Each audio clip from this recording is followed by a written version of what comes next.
Everyone, सो आज के इस वीडियो में आप लोग देखने वाले हैं आरआरबी एएलपी एग्जाम 13 फरवरी 2026 को शिफ्ट 1 में पूछे गए सारे जीके जीएस साइंस के क्वेश्चन और काफी सारे मैथ के क्वेश्चन विद सॉल्यूशन। और ये वीडियो आपके लिए काफी यूजफुल रहने वाली है। सो फर्स्ट क्वेश्चन में पूछे गए अनुशासन यानी कि डिसिप्लिन का वास्तविक अर्थ क्या है। तो अनुशासन का वास्तविक अर्थ है नियमों का पालन करना और व्यवस्थित जीवन जीना। नेक्स्ट क्वेश्चन में पूछे गए इनमें से कौन एक विस्थापन अभिक्रिया नहीं है, जिसमें आपका 4 ऑप्शन में 3 ऑप्शन ऐसे थे जो विस्थापन अभिक्रिया से रिलेट करते हैं। एक आपका दिया हुआ था 2mg + O2 = 2mgO।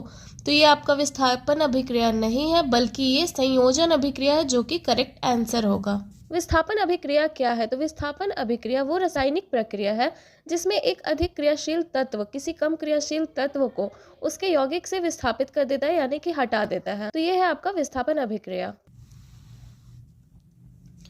Next question में पूछे गए उल्लास योजना के तहत तीसरा पूर्ण साक्षर राज्य कौन बना है। तो उल्लास योजना के तहत तीसरा पूर्ण साक्षर राज्य बनने वाला है त्रिपुरा, और ये जून 2025 में सबसे साक्षर राज्य बना था। अगर आपसे क्वेश्चन ये पूछा जाए कि उल्लास योजना के तहत पहला पूर्ण साक्षर राज्य कौन बना है, तो ये है आपका मिजोरम। दूसरा पूर्ण साक्षर राज्य है गोवा और तीसरा है त्रिपुरा, जो कि जून 2025 में बना है। तो इस चीज को आप लोग याद रखिएगा। अगर पूछा जाए कि उल्लास का फुल फॉर्म क्या होता है, तो उल्लास का फुल फॉर्म होता है understanding life long learning for all in society, जिसे हिंदी में समाज में सभी के लिए आजीवन सीखने की समझ कहा जाता है। नेक्स्ट क्वेश्चन में पूछे गए हैं यदि किसी वस्तु को अवतल दर्पण के वक्रता केंद्र C से परे यानी कि पीछे रखा जाता है, तो बनने वाला प्रतिबिंब की स्थिति और प्रकृति कैसी होगी। तो अगर किसी वस्तु को अवतल दर्पण के वक्रता केंद्र यानी C के पीछे अगर रखा जाता है, तो बनने वाला जो प्रतिबिंब रहेगा वो वास्तविक, उल्टा और वस्तु से छोटा बनेगा। नेक्स्ट क्वेश्चन में पूछा गया निम्नलिखित में से कौन एक तरल संयोजी उत्तक फ्लूइड कनेक्टिव टिश्यू नहीं है। तो इसमें आपका पूछा गया था कि तरल संयोजी उत्तक कौन नहीं है।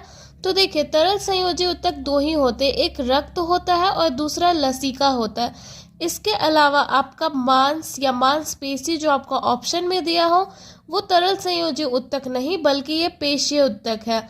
तो मांसपेशी आपका करेक्ट आंसर होगा। नेक्स्ट क्वेश्चन में पूछे गए ध्वनि तरंगों के संचरण के दौरान विरलन का क्षेत्र में माध्यम का घनत्व और दबाव कैसा होता है। तो ध्वनि तरंगों के संचरण के दौरान विरलन का क्षेत्र में माध्यम का घनत्व कम और दबाव उच्च होता है।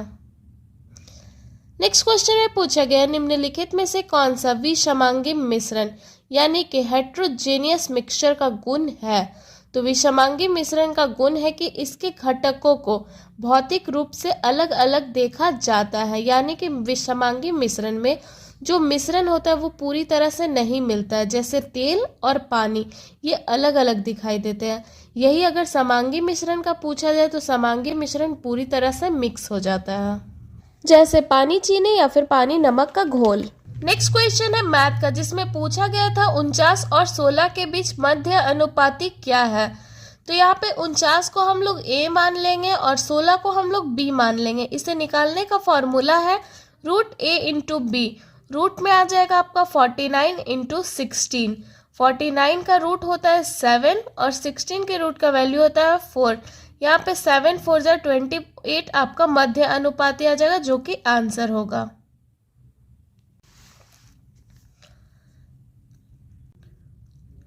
नेक्स्ट क्वेश्चन में पूछा गया रजत, पूजा और आभा चुनाव में भाग लेते हैं। रजत को वैध मतों का 36% प्राप्त होता है, पूजा को वैध मतों का 40% प्राप्त होता है, और यहाँ पे कुल मत जो है ये आपका 40,000 है, जिसमें 10% मत अवैध है। तो आभा को प्राप्त मतों की संख्या क्या होगी। तो यहाँ पे हम लोग आभा को जो प्राप्त मत हो रहा है इसका वैल्यू निकालना है। तो देखिए, कुल मत दिया हुआ है 40,000, जिसमें आपका 10% जो मत है वो अवैध है।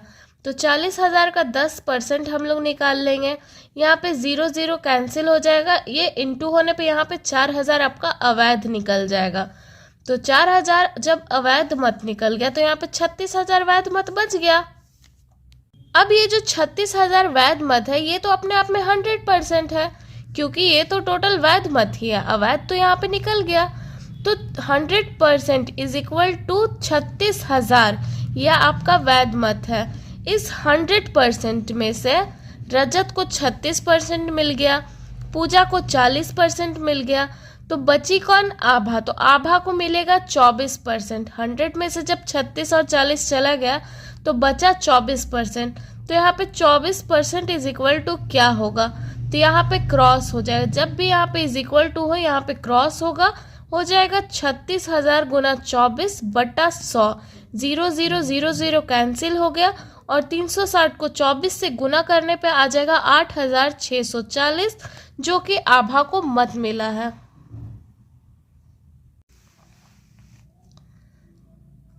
नेक्स्ट क्वेश्चन में पूछा गया 40 किलोमीटर प्रति घंटा और 22 किलोमीटर प्रति घंटा की चाल से एक ही दिशा में चल रही दो रेलगाड़ियां 1 मिनट में एक दूसरे को पूरी तरह पार कर जाती है।